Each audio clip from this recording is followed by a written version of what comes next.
Step into the Oracle Parlor, a podcast where those interested in witchcraft, psychic abilities, ghosts, and all things paranormal come to sip and spill the magical tea.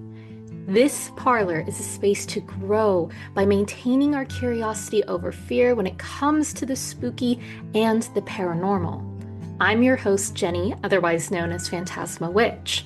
I'm a previous visual storytelling artist from animation, now full-time psychic witch, who is getting her MA in psychology to become a licensed therapist. Every other episode, I will share my paranormal experiences, different witchy experiences on a variety of topics, while other episodes, I will be talking with witchy guests of all backgrounds, from writers to artists to well-known social media witches, so we can learn about their practices and how they grew into their personal power. So get cozy and grab your tea. It's time to get mystical.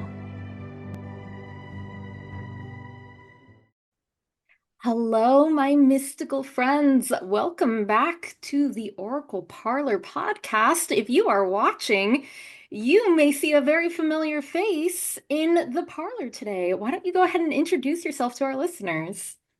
Well, I'm Madame Pamita. My pronouns are she, her. I would call myself a folk magic, spiritualist, animist, new thought witch. I mean, a little bit of everything.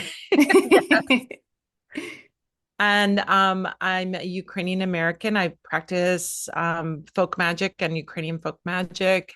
I am a writer, an author, a candle maker, a tarot reader, a spellcaster. I do all kinds of services work.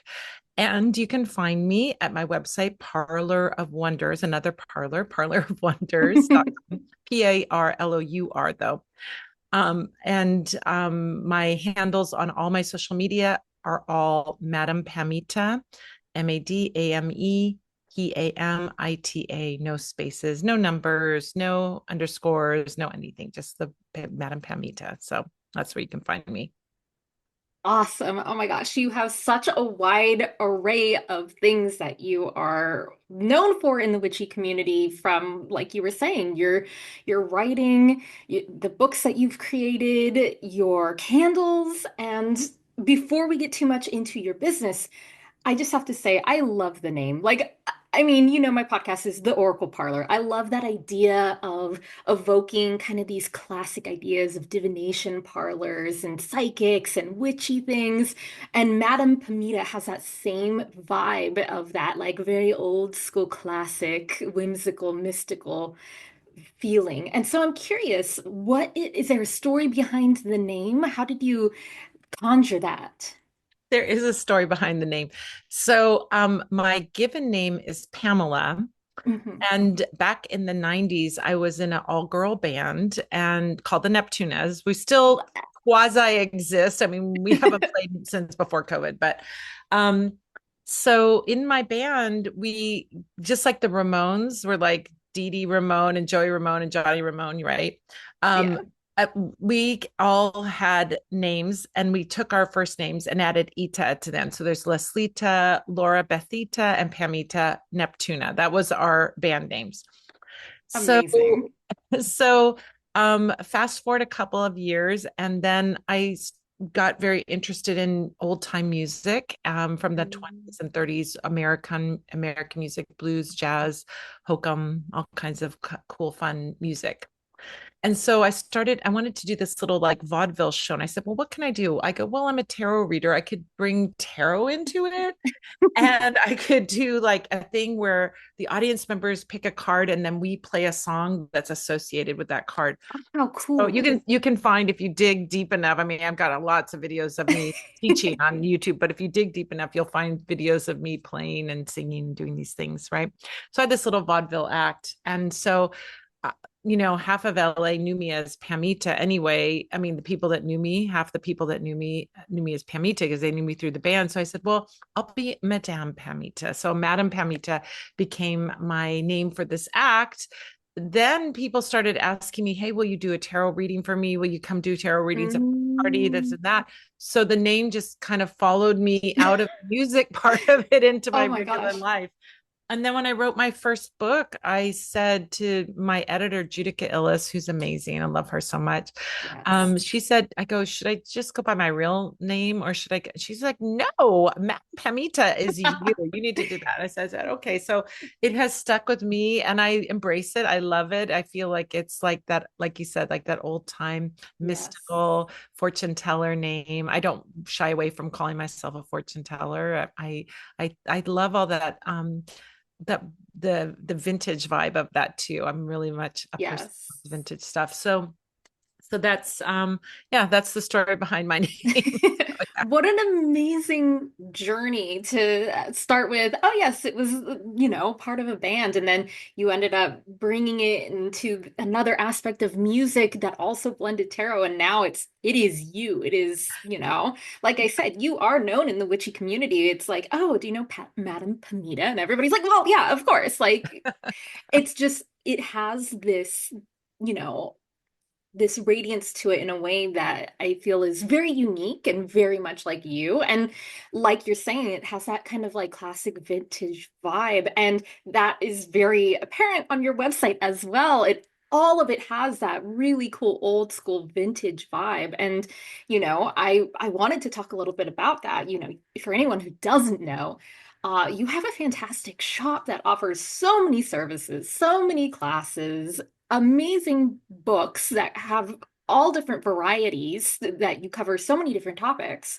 But I'd like to know a little bit about your journey. You kind of talked about it with music, but it sounds like you were already doing tarot even at that point in time. So, how did you get into this work? And at what point did you kind of reclaim that title of witch? Even though I know the title of Madame Pamita had kind of like taken you and adopted you. Well, I grew up in a magical household. So what my mom was older when she had me. She was in her 40s when she had me. And so she really, even though she was Catholic, she didn't get into this kind of like very American, very 80s thing of like, oh, satanic panic. Oh, do you have to work? A Ouija board is going to open up a portal to demons and blah, blah, blah, blah, blah. She really was of that older generation. Now, added to that, she was Ukrainian and born here, but her parents were from Ukraine. And so in Slavic culture, they have what's called double faith. You're going to church and you do all that, but you also practice your folk magic practices, right? And it's not exclusive to Slavic magic. We see this a lot in other indigenous folk magic practices where Yes. people will go to church, but they'll also do things Italian magic, for example, or Yeah. I think of Mexican magic and all kinds of Yep. people do both, right? Covering all their bases, maybe. Hmm. So we grew up doing magical things, but and I say like my first candle magic was in Catholic church. You light a candle, you make a wish, you put an Yep. intention, right? It might Yep. be, you're asking a saint to intercede for you or Yeah. you're whatever, but you're still doing candle magic, right? So um so I grew up in this house where magic wasn't forbidden. It was just Mm. under this umbrella of Catholicism. Mm. So my mother bought me my first tarot deck when I was 10 years old. We went into Lori Cabot's shop in Salem, Massachusetts, and she said, pick out a souvenir. And I picked out a little teeny tiny miniature Rider-Waite deck, which I can guarantee you in 1974 was probably the first tarot deck I'd ever seen, let Mm. alone owned, because it wasn't like, Yeah. it ubiquitous. And I, at that age, wouldn't have had the wherewithal to go to a, esoteric shop. So she bought me my first tarot deck. We had a Ouija board in the house. She and I would practice ESP, or we would do these little wishing spells. So it was very like age appropriate, but Hmm. it was never forbidden. It was never off limits or evil or bad or wrong. How So cool. I was very, very grateful for that. Did I identify as a witch? I think when I was 10, I read that if you wanted to be a witch, you would circle around 3 times under the full moon, and then you would become a witch. So I was out there circling out in the full under the full moon You're in the like, let's backyard. go. Yeah. Um, I think a big moment for me, there's been many moments, we were big library users, goers, and so I would find anything I could find that was any way adjacent to the metaphysical, which would in the 70s would have been a lot of like Bigfoot and ghosts and Yes. things like that, pyramid power, I don't know, Oh whatever. my gosh, yeah. EST. So, so I was getting all of that sort of esoteric information about other worldly things. But when I was 13, I went to junior high. It was junior high, not middle school back then. And in the library, they had Sybil Leek's Diary of a Witch in my school library. So I What? was, damn. And every day that I think about, every time I remember that, I always think, bless that librarian there that put that book in there so that I could find it. And, this little witch who didn't have access to things could find it. So Yeah. I really came to it from this place of it was very normal and natural. And this idea that came about in the 80s and then bleeding into the 90s that witches are evil, Satan worshipers, this and that was never really part of my understanding of what it meant. To me, it meant being connected to forces of nature and being able to coalesce energy to work magic. And really it meant those things, which is now I can see it probably being defined as hedge witchery more than anything else. I went, we had a beautiful big community of Wiccans. So in my 20s, I got involved with feminist Wicca here in Los Angeles with a huge coven of feminist women getting together. I then sort of drifted from Wicca into my own path of like a solitary practitioner, just really, looking at different things, including things like New Thought, Law of Attraction, which I feel works so beautifully well when we bring magic and we emphasize the thought as the origin of our manifestations and we bring in our magical tools. I find that to be the sweet spot for me. And so I share that with other people as well. But I'm always an eternal student, learner, explorer. And people will say to me like, well, how do I get started in my witchcraft practice? I'm just beginning. Where do I begin? Yeah. I say it's like a beautiful big map, a big land. You can land anywhere on that map, whatever interests you, because from there you will go explore from there. It doesn't matter if where you start is candle magic or tarot or runes or sigils or whatever. You will start where you start, and from there you're going to explore and learn. And it's not a path, it's a map. It's a beautiful. Yes, exactly. No, I love that so much because I remember when I was like, okay, I'm reclaiming the title of witch. There's so many different ways to go. And I think like what you're saying, telling people, essentially like, see where the wind takes you. Literally follow your heart, follow your interests. What interests you?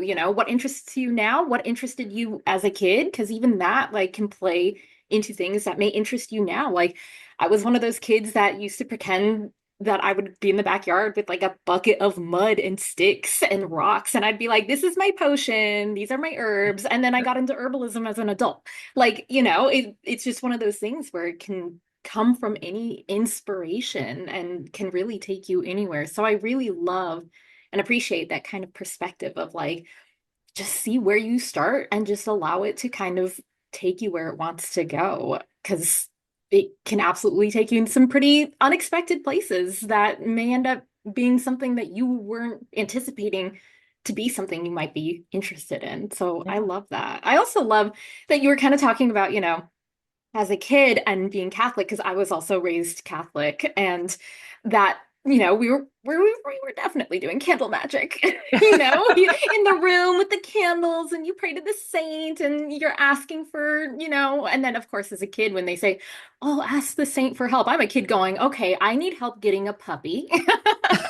As a kid, I was trying to manifest that puppy with candle work in the church. So, but it's funny that never really clicked with me until you had said it. Like, yeah, actually, that very much was the case. And I love that, for you, it was very much like just one and the same. It was, yeah, of course, this is just a natural part of it. Because, even though I had a similar upbringing where it was like, yeah, my mom got me my first deck, we had a Ouija board, there was still this part within the family where I feel like that satanic panic from the 80s carried over into the 90s when I was a kid. And so there was this belief of like being a witch was evil, Mhm. like calling yourself a witch was really bad and negative and had to do with Satan. And then, of course, being raised Catholic, little Catholic girl me was like, oh no, I don't want to be evil. I don't want to, Yeah. But as an adult, I found out when I started getting into my cultural heritage and connecting with ancestors that, as you were saying, there are a lot of practices around the world that incorporate saints and Catholicism with old folk traditions. And I had found out that my abuelita, my grandma, who her mother, who had lived in Mexico, used to perform limpias, cleansings for Yeah. people. But this is from an extremely Christian family that like was 100%. very Yeah. strict. Yeah. And so it's just really funny to think, so many cultures have this idea of like they're two separate things, but they're not because they're one and the same. So they don't see it as witchcraft. It's just, yeah, this is just what we do. So it's Yeah. interesting to hear that you were actually raised with that and seeing that and being like, yeah, there's no difference. Because my grandma had the same reaction, and I was, adult me having seen them all my life as two separate things was just like mind blown. Yeah, yeah, yeah. I mean, there's so much beautiful because, living in Los Angeles, Mexican culture is huge here. I mean, this is Hmm. indigenous. I mean, if you really would go back, it's the indigenous people that Yes. lived here and the land that we live on and the land that we stand. And and so, having grown up in Los Angeles, Spanish was my first, second, well, it's my second language. I've got third, fourth, and fifth now, but it was my second Amazing. language and Mexican culture. And then later, as we got into the 90s, Central American culture, but really we are so infused with Mexican culture here. Yes. And knowing about like the botanicas and limpias and curanderismo and all of that, it's like all around us. So Yes. it's not my culture. I'm not Mexican, but I'm a super big appreciator of Mexican culture and Chicano culture as how it's evolved in the people that live that come and live here and grow up here too, but they still have those roots in Mexico, I Yeah. love Mexico. I'm going to Mexico, in fact, for Dia de los Muertos this year, which is Ah, something I've like has been on my bucket list to it's do. on my bucket list. So I'm very, very excited to be going this year and going to be spending time with some friends. And there's a beautiful witchcraft school in the FA in Mexico City that is called Salem Witch. And then they have Salem Witch Coffee Shop. They have a coffee shop and then they have a school. I'm not sure, I don't remember what the school is called, but the coffee shop that it is the hub is in Mexico City, and I might be teaching a class down there. But I'm going to What? be teaching with a translator because my Spanish is good enough to get around and have a light conversation, but not enough to like talk about deep esoteric things, Yeah. authority. So yeah, but Oh, that's amazing. yeah. So this connection between folk magic that Mhm. has existed. I mean, this is the beautiful thing about folk magic. It is a survivor because as Yes. much as like we're going back to the times for certain going back to the times before colonialism, Yeah. right? And going back to, and that is, not only, you know, uh, colonialism of Europeans, but colonialism of a religion being Hmm. imposed on you and going back to those older things. They might be dressed up in a different outfit. We might see it in a different way. Yep. But, or there might be a different interpretation of it. But if you just scratch the surface, you'll see that ancient, Exactly. pre-colonialism truth there. And same thing, there's a great parallel in Ukraine with a lot of places that have had colonialism, because for Ukraine, Mhm. it was constantly being invaded and controlled, either in very long time ago by Poland and Lithuania, but then in the last several hundred years by Russia, where they're claiming, this is ours and this is ours, but it's not. It's the people of that land. It's not yours to say this was our great culture. It's not your culture, So Mhm. Mhm. we see that happening, of course, and are acutely aware of that. But it also happens even in Europe, that we see these superpowers take over. And of course, in America, it's the worst, But Yeah. yeah. So anyway, yeah. So I feel a great kinship and to Mexican culture, love Mexican culture, and as a great appreciator of Mexican magic as well. So Yeah, it was just so funny hearing you talking about your upbringing and being like, "Oh, that sounds very similar to like the things I was discovering about my family on the Mexican side of things." So I was just like, it's interesting how it has that kind of like you're saying you scratch the surface and then there it is, you know. yeah. And that's something I actually wanted to talk to you about is, I really admire how deeply you are connected to those ancestral roots and how you bring that forward with not just your practice, but with, you know, how you use your voice for the Ukrainian people, how you use your magic for the Ukrainian people. And so I would love to hear you talk a little bit about that and maybe some of your favorite practices that you either learned later or even when you were a kid that you're like, oh, this is where this originates from, sort of like your expedition into that. Well, it's really interesting because, I think, oh my gosh, when we talk about ancestors, I'm going to go back to Mexico again for just a second. Yes. Well, the Disneyfied version of Mexico, right? Yeah, yeah, yeah. Because when people, were always like weirded out, I think a lot of people would be weirded out by connecting to dead spirits. Are you doing a seance? What are you doing? Hmm. And finally when the movie Coco came out, I said to Hmm. everybody, I go watch that movie. First Yeah, of yeah. all, bring some Kleenex with you because you're gonna Oh cry. my God. I cry every time. Same, same. But I go, that, because we have this beautiful art that was created, and I really do think that is a beautiful artistic movie in a lot of ways. Yeah. Yes, it is made, for mass consumption, but Hmm. it has such a deep, heart touching, resonant message in there, which is that the family connections never Yeah. die. Oh my gosh, now I'm gonna get teary. Think about the grandma. Oh my gosh, and Hmm. all of that, how much she's a part of that story. But the connection between the generations is so beautiful, right? And so for Ukrainian people, the ancestors are in almost every part of magic, right? So I was starting to it's the wildest ride. I had this, because there is nothing out there about Slavic magic, let alone Ukrainian magic. It was Yeah. for me to connect to it in any deep, let's say, scholarly way of reading books about it, because books don't exist, right? They didn't exist. And so but yet I had this longing and this yearning, because my mother would tell me stories, but I knew I didn't have the complete information. I knew there was more to it. So for example, she said to me, your grandmothers, who died before I was born, your grandmother used to do this thing. She'd hold a bowl of water over someone's head and she'd pour wax into it. And then it was kind of like a fortune telling, but it was also to help the person. It was more than just a fortune. And that is the bare bones I had from my mother. Oh, wow. So when there were no books, nothing I could find about it at all. Hmm. And then as the internet started coming up, every once in a while I'd get this little like tap on my shoulder. You need to check it out. Like, go find this, right? Go find something.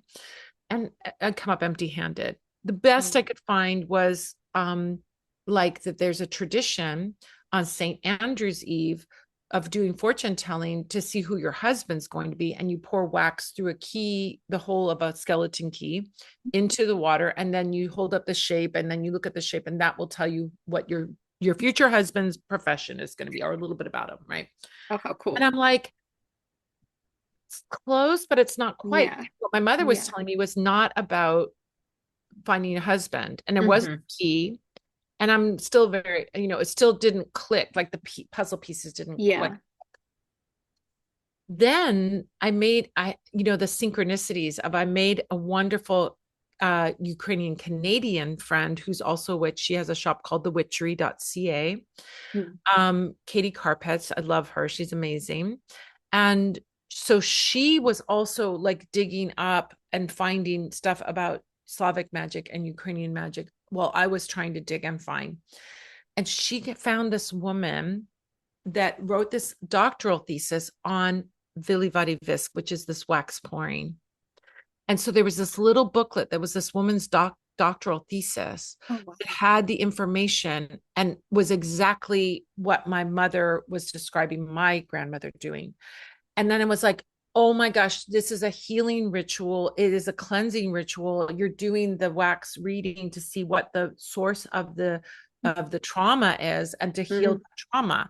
It's the depth that I needed. So when I found that, it was like finding in the story of Aladdin when he goes into the cave of wonders and there's all these jewels there. I said, oh, Yeah. I found a link.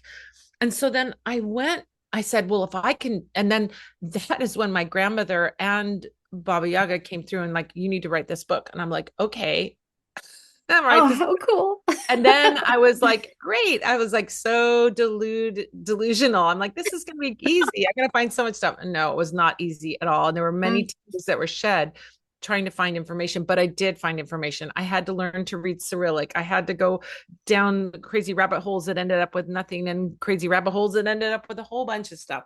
But this is how that book came together, was so much like spirit driven. The book came out almost like to the month that the invasion happened in Ukraine. So when Ukraine Oh. news, if you know about book production, it's Hmm. 2+ years. There was nothing on my radar that I'll Mm. get out a book about Ukraine. It was all the spirits. It was all the Yeah. spirits pushing me to do this. And Yeah. so I think of this like when we start to work with spirits, amazing things can happen because um, they have a bigger view of things. So we Yeah. just have to like collaborate with our spirits, our ancestor spirits, and they're going to open the doors for us. They're going to push us to do more. They're going to do Hmm. everything. And so I'm like, okay, I just go along for the ride. I'm like, yeah, I want Yeah. this, but I'm like going to let you lead. And it ends up being amazing every single time. So That's amazing. yeah, so that's That's a the, lot of trust too. That's putting a lot of trust in like, okay, like, like you said, a lot of tears shed, but you still were like, I'm still doing it. I'm still going for it. I'm still exploring. I'm still figuring that out. I'm not a quitter mostly. I'm a quitter in some things. But But not this thing. I'm not a quitter when it comes to magic, and I'm not a quitter when Yes. it comes to creativity, and those two things together will keep me going. So yeah. Oh, it's wonderful. And it's so cool hearing your story of like that you had heard this story of a technique of a folk practice and that you really went on an adventure to find the answer and to find that hidden secret. It's funny because like for me, I had a reverse thing very similar where I started, really um after having a really wild connection with one of my ancestors in a meditation where I was given information I had no idea existed and I Googled later and I was like, wow, this is really something. I'm going to start connecting to that ancestral heritage and those roots that I was learning curanderismo from a teacher, and I was learning all about the different limpias and like a huevo con or a limpia con huevo. And so I didn't know how to tell my abuelita about it because I was like, okay, this is like very Christian woman who like I didn't know how she was going to take like folk magic practices because she had never talked about it. And then when I told her, yeah, I learned about this thing where, in Mexico, you cleanse with an egg. And she's like, oh, yeah, my mommy did that. And I was like, wait, what? And that's when I learned that my great grandma was doing cleansings for people in town, and people would come to her and get herbs and all different sort of things. And even my grandma was like, I don't know what these were, but she told me just the smallest pieces that from my own education and readings and learning from other curanderas, that I was like, oh my gosh, I know exactly what you're talking about. I know what that practice is. Oh But my it's gosh. but yours was just like, I have to go and dig so deep because that information wasn't even there for you, which is so much work. But I'm sure it was extremely gratifying to feel that connection and know, like, I did this, and that you also, not only were you doing it for you and your family connection, but you, like you said, you released it at a time where, it was needed. And for people out here who are also, like, a lot of Americans are trying to connect with, like, their ancestral roots and understand that culture that they came from. And so you putting this book out at that time for people who are also Ukrainian American to have that opportunity to connect in, I'm sure it was extremely valuable to people who were needing that. My gosh, it's been amazing. I had of course, as any creator will tell you, you get these little inner critic that will say things, Mm. to kind of like stop Hmm. you or overprotect you, maybe. Um, and I was like, well, gosh, are Ukrainian people going to be, as me being a diaspora Ukrainian, that I'm not Mm. from the Mm. homeland, that Yeah. my grandparents had to leave and so on, are they going to be like, hey lady, you didn't grow up here, how do you know these things? Yeah. But that was a doubt that went through my head. But it was in fact quite the opposite, because um because only in 2014 did Ukraine really declare its independence from Russia, and is still in, of course, in that process. Yeah. um People were not, either the information was destroyed or the information was stolen and taken. Mm. And so the diaspora people who left were actually able to keep some of the traditions alive when they were Ah. not allowed during Soviet times. So, Mm. so what Ukrainian people feel is, number one, they feel a great kinship with Ukrainians all over the world, because so many have had to leave, and everybody Mm. knows somebody that has left, right? This is not an uncommon. Yeah. And at the same time feel that kinship with the people that have left, that they're not being abandoned, or that there's disrespect by leaving. So Yeah. that I wrote this book in English, it got translated into Ukrainian Oh my by gosh. somebody that just did it, not published, because the book publishers are not in a place Yeah. with the war going on that they can publish anything. And that book has been passed, this bootleg version has been Oh my gosh. passed around. I'm like, I'm fine with it, because to me, Yeah, it's a gift back to the, what I mean, that's to my lovely. my relatives, Yeah, yeah. it's a gift back. But I would hope that one day it will be published officially. But in this Yeah. meantime, this underground bootleg version is floating around, and I have no problem with that. But everybody has said, without exception, how grateful they are that it's like that there's documentation of these Yeah. things, that that there that culture is being preserved, when cultures, Yeah. they're trying to destroy culture. Destroy it. Yeah. Yeah. Yeah. Yeah. I mean, all it takes is one person who's extremely passionate and dedicated and puts in that hard work to go do the research, go find as far back as they can possibly reach in time and in history to preserve that. And it sounds like you were able to do that, even if it's,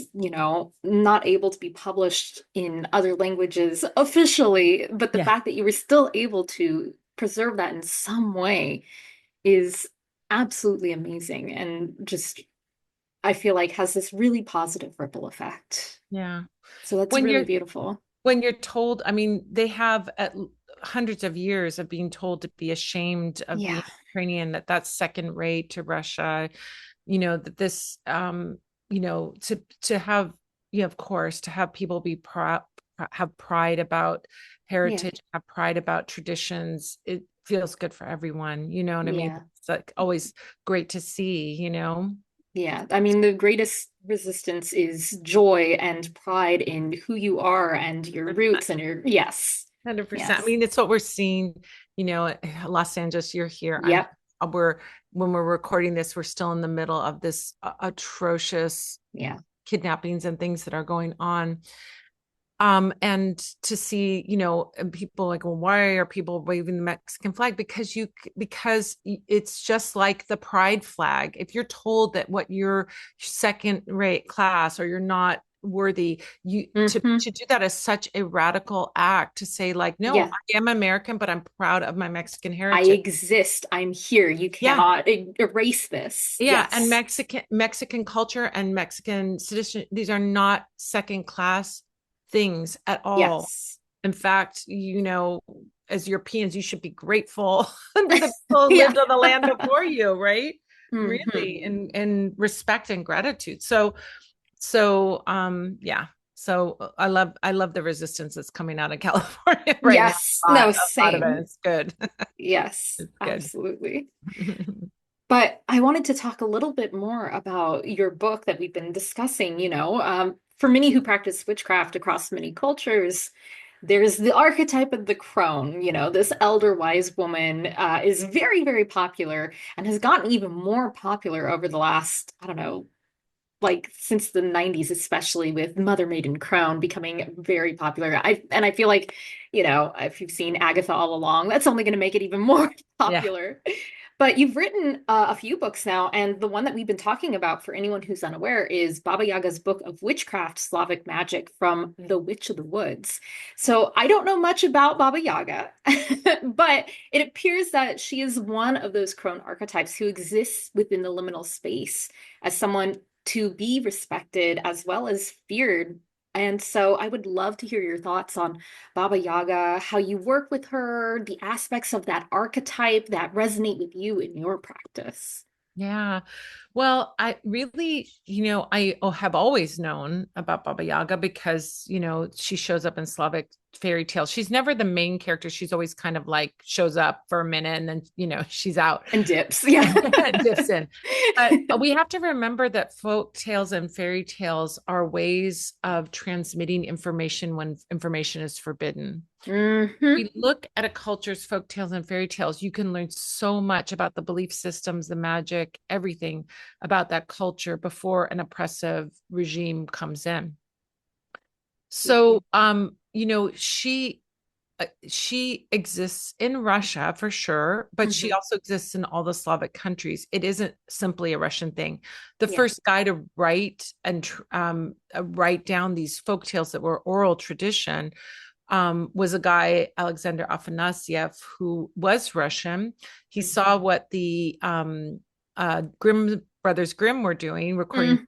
tales, and he's like, "Oh, well, I can go around collecting tales." So he did collect tales from Russia, Belarusia, and also Ukraine and other places as well. But he put them under the Russian Empire. So then they, you know, claiming that these were Russian, but they Yeah. exist all over in all of the countries. So when she really was around, I mean, like she was around for me, but I wasn't particularly disinterested in her or interested in her. She was just sort of there Mm. as a spirit. But when I went into menopause, I kind of like walked into this room and like, well, where are my role models and archetypes and all of that? And going into your cronehood, you're like, well, is it Betty White? Is that my is that my role model? Is it, you know, Maxine Waters? Who's my role model, right? Yeah. So but then she came really forward and I really Mm. connected with her as this, she's unapologetic, Mm. powerful, and ambiguous. So if we look at the stories of like the oldest stories that she's in, she's ambiguous. She can go either way. She can go Hmm. bad, she can reward you. And oftentimes she'll do that. So the bad kid she'll punish and the good kid she'll reward. She'll do a lot of that, Hmm. or she'll give help to things. But she's always this kind of very self-possessed Mm. um and dominant figure in Yeah. those stories. Um, it's when we get into the later stories post the introduction of Christianity that we start to see things like, Mm, oh, well, she's a ogre that just eats kids, then that of it's course. dimensional, and it's also how to vilify powerful old women, right? Right. Yeah. How you do it. So she really came forward, and I find that there are women that are younger that aren't in menopause that connect with her and identify with her. And I'm like, oh, this is exciting, because actually when you go through menopause, you're really now kind of like laying out a red carpet for yourself. Like you're going to have this amazing experience of going into Yeah. Crohn, because you've got this great role model.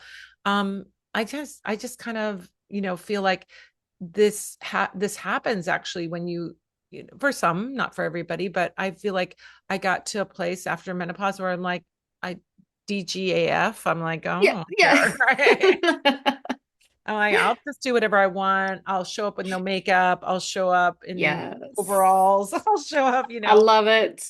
like whatever. And Yeah. I'm happy. I'm just more authentically, unapologetically myself, which I find is a story that happens to a lot of women. We stop pleasing everybody else and start pleasing ourselves, Yes. you know.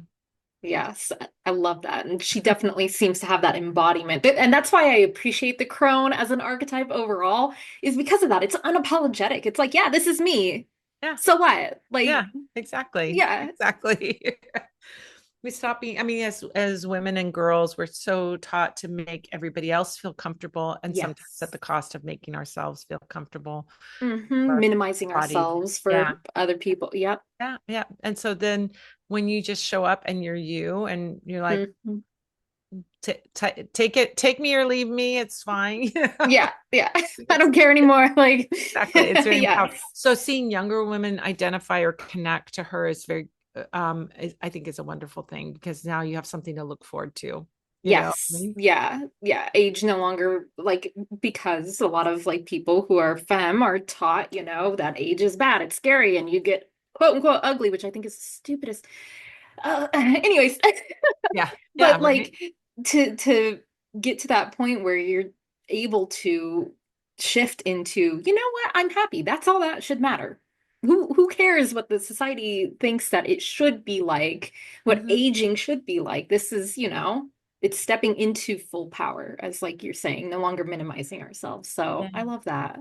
Yeah. That's wonderful. And then before we wrap up, I do have to bring up your latest book, The Witch's Guide to Animal Familiars: Spells, Rituals, and Recipes for Making Magic with Animal Allies.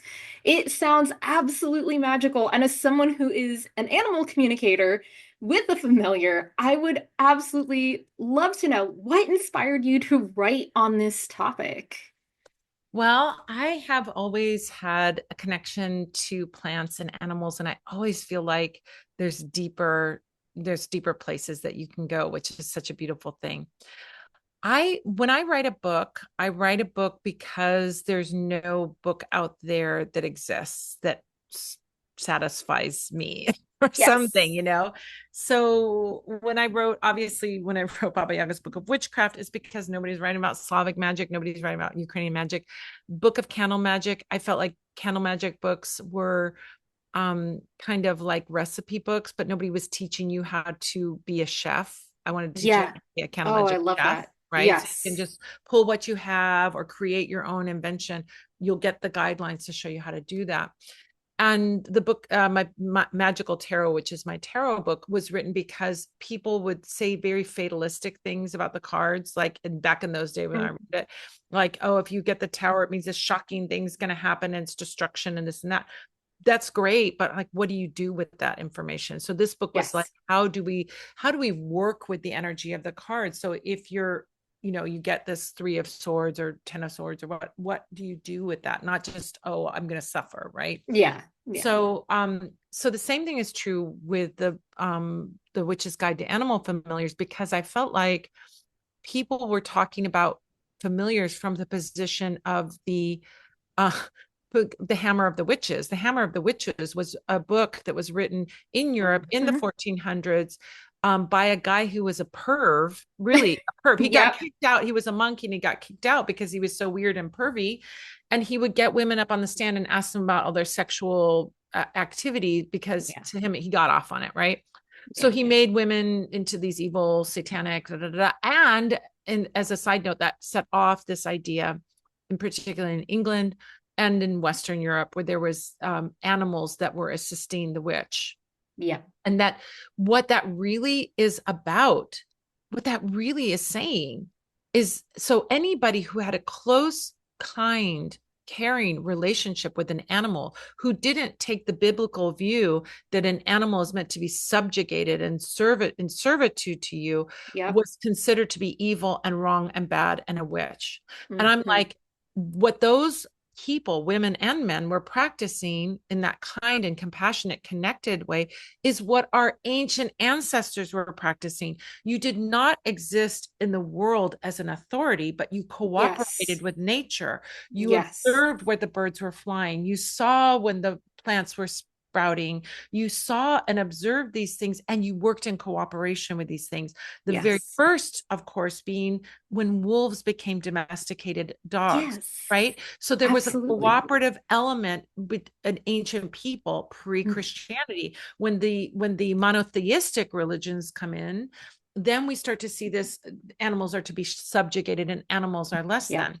So I felt like every book out there is talking about animal familiars like they are your little servants that are supposed to go out and Hmm. doing your dirty work for you. And I go, that is not what a familiar relationship is. So I felt like I had to get up on my soapbox and Yes. tell people, look, don't get weirded out by this weird dude's idea of what a familiar is. When we Yeah. look at the animal human relationship and how it relates to witchcraft or non-witches, really, Hmm. you don't have to be a witch to have a close connection to animals, Yes. and how they choose, and we are equals, and they cooperate with us and lend us their Yes. energy, and we lend them our energy. That is what that relationship is about. So there are many beautiful, playful, fun, gorgeous ways that you can connect. And I go into general ways, and then I get into like very specifics for specific animals. I go into history. I go into like ways that work with the nature of that animal and what energy they bring to you. So everything from wild animals to farm animals to pets and domesticated animals. So I have some people say, well, I can't have a familiar because I live in an apartment and they don't allow pets. I go, it doesn't have to be a pet. Yeah. It can be an animal out in the wild that you Yeah. have that one moment where you and the owl are locking eyes for just a moment, and then the owl flies off. But that one moment could be so incredibly energy filled and powerful. Yes. So it is really about how to respectfully make magic with the beings that we share the world with. And those Yes. animals have so much to teach us, so much beautiful energy and love to share with us, right? And it's something very, very special. So Absolutely. I 1,000% agree with everything that you're saying, like from the history of it and this explanation as to how we went from living in tandem, in unison with nature, with animals, and then suddenly we're like, no, we're better than that. And it's like, no, no. And, when I do pet communication, it's great because I'm finally able to start seeing people see their pets not as like this separate thing that's meant to entertain them, but as a cherished loved one, like like a child. Like I mean, fur yeah. babies are so popular now, right? And I see that so often with my pet communication sessions where people are starting to see their pets or the animals that they tend to or take care of, even like people who are like, oh yeah, this isn't my dog, it's just a dog I'm like walking and I'm fostering or I'm helping because I care about animals and I want to make sure they're being taken care of, that people's love and care for animals is growing. And it's so wonderful to see. And, my hope is kind of like what you're talking about, that we can reintegrate that, not just with our pets, not with just with the animals that we call our fur babies, but even the squirrel outside who comes to my window and asks for peanuts, the blue jay Mm-hmm. who squawks at me saying like, hey, where's the bird feeder, Mm-hmm. it can expand beyond our home and we can have that in unison understanding. And, um, in regards to like even what I do, people assume like, oh, you're a pet communicator. And I'm like, no, no, no, animal communicator. We can go beyond just the small nucleus of our family, you know? And even when people come and get sessions with me, they're always so surprised to find out that they're already connected and communicating with their animals and they just don't realize it. And it's the same thing with nature. People don't even realize that they are in tune with their surroundings in a much deeper way. And if it's their fur baby that can help bring that awareness in so they can start, incorporating it, whether you consider yourself magical or mundane, like being able to connect in with nature is so important, especially with where we are right now with a lot of things, you know? Absolutely. It's so healing. Nature heals. Yes. Nature heals, and spending time with animals, with nature, with plants, with trees, the air, the ocean, Hmm. all of it is is Yes. is really something that can heal the soul when you're sad, when you're Yes. scared, it's such a good thing. Yeah, It absolutely. absolutely is. When I'm feeling overwhelmed, I go outside and I touch my lemon tree and I'm like, help me get grounded. When I need to clear my head, I go for a walk and I ask for the wind to like blow through my hair so I can get a clearer mind. So I, for anyone who's listening, just because I'm so excited to talk to you about this, but definitely try this out. Like connect in with your beloved pets as well as, nature around you. It can Hmm. be really rejuvenating. And I think we really need that connection and rejuvenation at this time. Absolutely. Well, thank you so, so very much for sharing your wonderful story of who you are, how you got to where you are now, your deep beliefs and traditions and experiences in life. It's been so enlightening for me, and I'm sure the listeners are going to want to know where they can connect with you even more. I know you mentioned it at the beginning, but definitely, what do you have coming up? Where can people find you? Well, I'm very excited about this coming year, 2026. We've got some amazing workshops coming up. One of which I haven't even talked about. We're just planning, obviously we're in the past when Yeah. we're recording this. We're just planning the 2026 year. And we're going to be working with the new moons. We're going to be working with different Slavic deities on each new moon.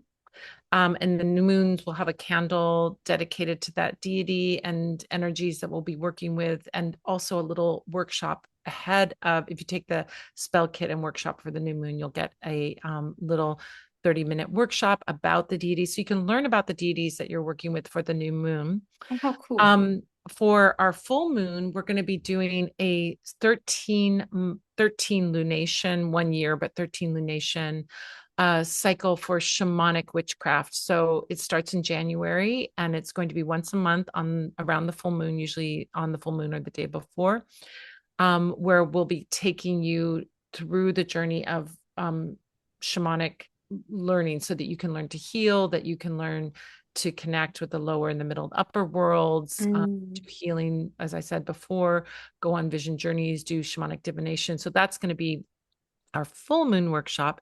And then I have our Slavic Sundays witchcraft workshops, which are going to be about different life cycle and cycle of the year traditions throughout the year. Mm. So we're going to be looking at seasonal holidays and then life rituals around birth and courtship and marriage and funeral, traditions, all based on these ancient pre-Christian, pagan, and animist beliefs, ancient beliefs. So yeah, it'll be That fun. sounds amazing. And they can So find that on your website? yes. So the best thing to do Beautiful. is, I got a little gift for everyone. If you go to spellsquad.com, spell squad is my big inner circle.